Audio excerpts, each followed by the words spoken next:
पूर्वी चंपारण जिला की चिरैया घोड़ासहन रोड का लगभग 15 वर्षों से जर्जर हाल बना हुआ है। सड़क के निर्माण नहीं होने से लोगों को आवागमन में काफ़ी परेशानी होती है, तो वहीं चिरैया चौक के व्यवसायियों को भी काफ़ी परेशानी होती है। लगातार 15 वर्षों से सड़क निर्माण नहीं होने के कारण आज चिरैया के व्यवसायियों का गुस्सा फूट पड़ा और चिरैया व्यवसायी संघर्ष समिति के बैनर तले राजद के पूर्व जिला अध्यक्ष बच्चा यादव के नेतृत्व में ढाका मोतिहारी सड़क को जाम कर विरोध प्रदर्शन किया गया और धरना दिया गया। इस दौरान जल्द से जल्द सड़क निर्माण को लेकर सैकड़ों लोगों ने सरकार से मांग की।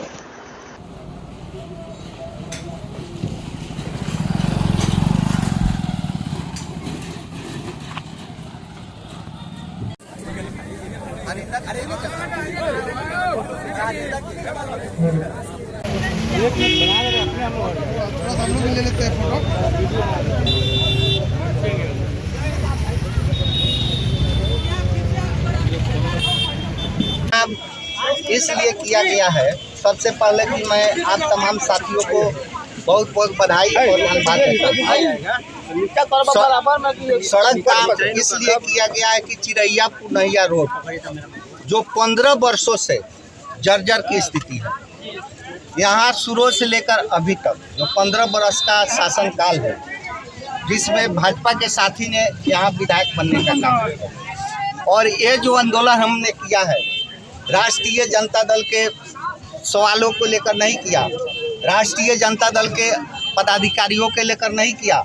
यह आंदोलन हुआ है चिरैया के व्यवसाय साथियों के द्वारा और चिरैया संघर्ष समिति हम लोगों ने बनाए हैं कि चिरैया के किसी मुद्दा पर हम लोग आंदोलन करेंगे और उसी सवाल पर लेकर यहाँ आंदोलन करने का काम किया, रोड जाम करने का काम किया। करीब 2 घंटे तक मुख्य रोड को जाम किया गया, लेकिन जनता के सवाल पर और तमाम कार्यकर्ता को चेहरा का स्थिति देखते हुए कड़ाके की धूप थी, जिसमें हमारे साथी लोग ने मुरझाने का काम किया और हमने सोचा कि जब तक हमारा कार्यकर्ता जिंदा रहेगा तब वही ना आंदोलन होगा। अधिकारी यहाँ के डीएसपी और इंस्पेक्टर साहब थाना प्रभारी आकर आश्वासन दिया कि भाई 1 हफ्ते के अंदर में रोड चालू हो जाएगा और आप लोग जाम हटा दें। यह सवाल मैंने पूछा था और जहाँ तक सवाल है कि अभी तक यह रोड नहीं बना। आप तमाम साथी जानते हैं पत्रकार बंधु कि इस रोड का टेंडर भी हो गया और कैंसिल भी हो गया। वजह यह है कि दोनों नेता आपस में लड़ गए, हम बड़ा तो हम बड़ा। दोनों विधायक भाजपा के विधायक दोनों, एक पवन जायसवाल और दूसरा लाल बाबू गुप्ता, दोनों कमीशन के चक्कर में इस टेंडर को कैंसिल कराया।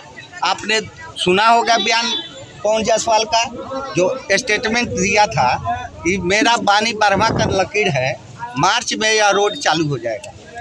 बर्मा का लकीर टूट गया, वो अपने को भगवान समझना शुरू कर दिया और इंसान जब भगवान समझता है उसका विनाश होता है और भगवान का भोजन होता है अहंकार।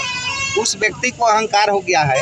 मैं आपके माध्यम से को क्या आश्वासन मिला है और आगे क्या करें? हम लोग को यही आश्वासन मिला है कि 1 हफ्ते के अंदर में रोड की सारी प्रक्रिया पूरा होकर शुरू हो जाए। नहीं होगा तो हमने घोषणा भी किया है 1 हफ्ते के अंदर यदि इस रोड को चालू नहीं कराया गया तो पब्लिक को तमाम साथियों को सूचना देकर अकेला बच्चा यादव आमरण अनशन करेगा और जब तक रोड चालू नहीं होगा आमरण अनशन मेरा जारी रहेगा।